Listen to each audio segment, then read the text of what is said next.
안녕하세요. 정치를 품격 있게 풀어드리는 정치클래스TV의 심상만입니다. 오늘은 소년심판 넷플릭스 1위 10위권의 K드라마 5작품. 처음에 오징어 게임을 무시하더니 K드라마가 현재 일본 넷플릭스를 휩쓸고 있는 상황을 전해드리고, 소년심판 전세계 비영어권 1위 소식을 들은 일본 반응까지 살펴보겠습니다. 넷플릭스 순위는 1일 차트가 글로벌 OTT 순위 사이트 플릭스페트롤에 올라오지만 넷플릭스는 공식적으로 자체 주간 순위를 발표하고 있습니다. 지금 보는 순위는 넷플릭스 공식 발표 순위입니다. K드라마 소년심판이 넷플릭스 드라마 1위에 올랐습니다. K드라마 지옥, 지금 우리 학교는의 넷플릭스 1위 타이틀을 이어받았습니다. 10일 넷플릭스가 공개한 지난주 누적 시청시간 기준 작품 순위에 따르면 소년심판은 누적 시청시간 4,593만 시간으로 비영어 TV쇼 부분 1위에 올랐습니다. 소년심판은 소년범을 혐오하는 판사 심은석이 지방법원 소년부에 부임하면서 겪게 되는 이야기를 그린 넷플릭스 오리지널 드라마입니다. 배우 김혜수, 김무열, 이성민, 이정은 등이 출연했습니다. 지난주 넷플릭스 비영어 TV쇼 부분엔 소년심판을 포함해 K드라마 5개가 톱10에 이름을 올렸습니다. 3위는 지금 우리 학교는, 5위는 25, 21, 7위는 기상청 사람들, 9위는 39이 올랐습니다. 그리고 10일 글로벌 온라인 동영상 서비스 랭킹 사이트 플릭스페트롤에 따르면 지난 9일 기준 한 주간 일본 넷플릭스 TV 프로그램 부분에서 금붕어 아내와 진격의 거인을 제외하고 모두 한국 드라마가 차지했습니다.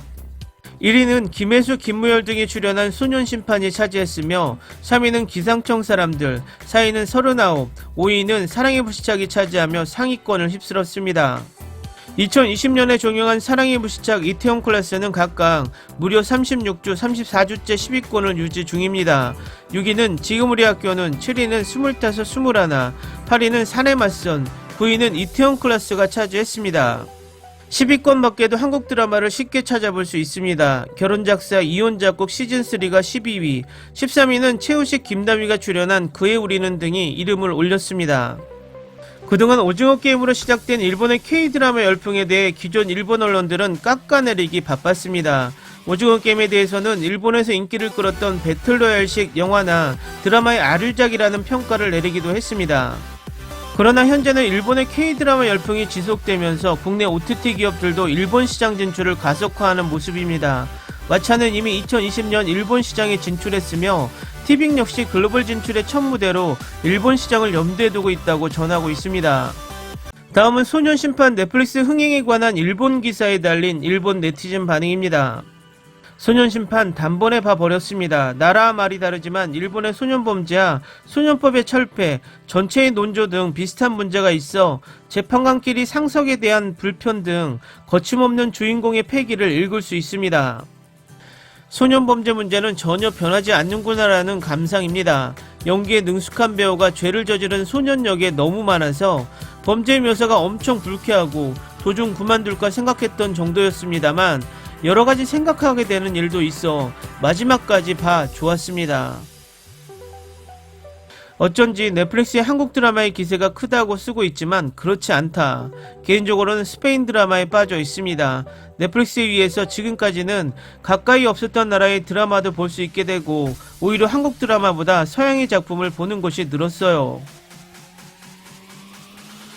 K드라마를 보면 연기가 능숙한 것이 당연, 서투른 사람은 나올 수 없는, 그리고 전제로 각본도 잘 쓰여지고 있다. 아무나 연출, 기획사 밀어넣기, 자니스, 일본의 드라마 정말 볼 수 없게 되었습니다.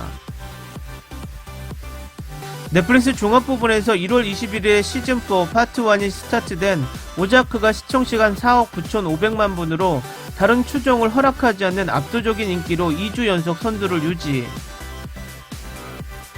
최근에 한국 영화는 좀비, 몬스터 같은 장르로 이익우선으로 내용이 얇은 것이 히트하고 있지만 장사로서는 성공하고 있다. 하지만 그것은 제쳐두고 미성년의 범죄나 아이에게서의 범죄 등 이런 장르의 한국 영화 드라마는 많고 내용도 깊다. 게다가 뒷맛이 나쁜 것도 많지만 이것이 현실이라고 하는 것이다.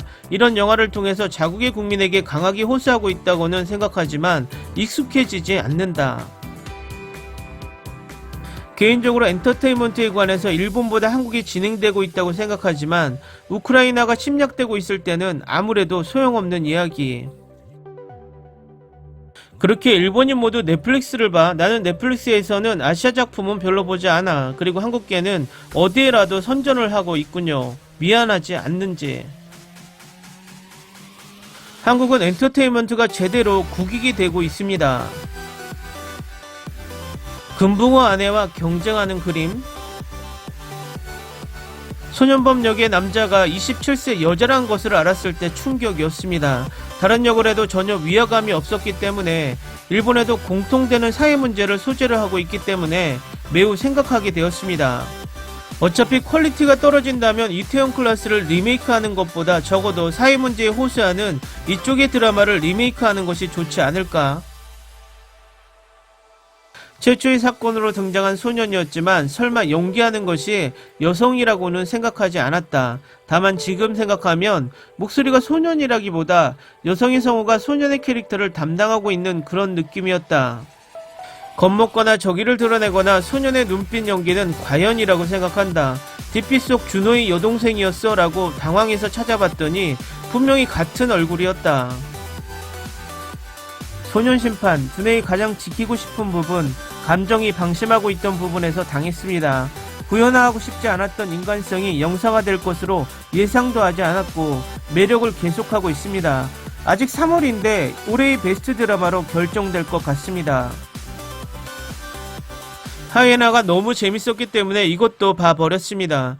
처음에는 무거운 공기에 조금 기분이 떨어졌습니다만 역시 현실은 달지 않다는 것을 보여주는 한국의 드라마는 대단하네요. 변함없는 공작 활동이 대단하다. 전세계 넷플릭스 회원 시청 시간을 어떻게 조작합니까? 미국 회사에서 전세계 시청자가 있지만 구체적으로 어떤 공작 활동입니까? 누가 어떻게 하는지 뇌피셜 정보가 아닌 공식 정보를 알려주세요. 댓글 반응 잘 보셨나요? 우린 넷플릭스에서 한국 드라마는 안 봐라고 이야기하지만 지금 나오는 데이터는 다른 말을 하고 있습니다. 일본 언론들은 이제 일본 내 K-드라마 열풍을 인정하고 있는 것 같은데 아직 몇몇 일본 네티즌들은 인정하기 싫은가 봅니다. 앞으로도 우리 K-드라마들이 점점 더 흥행하길 바랍니다. 오늘은 여기까지 하겠습니다. 오늘도 생활 속 거리두기 꼭 실천합시다. 당신의 구독과 좋아요는 저에게 큰 힘이 됩니다. 항상 시청해주셔서 고맙습니다.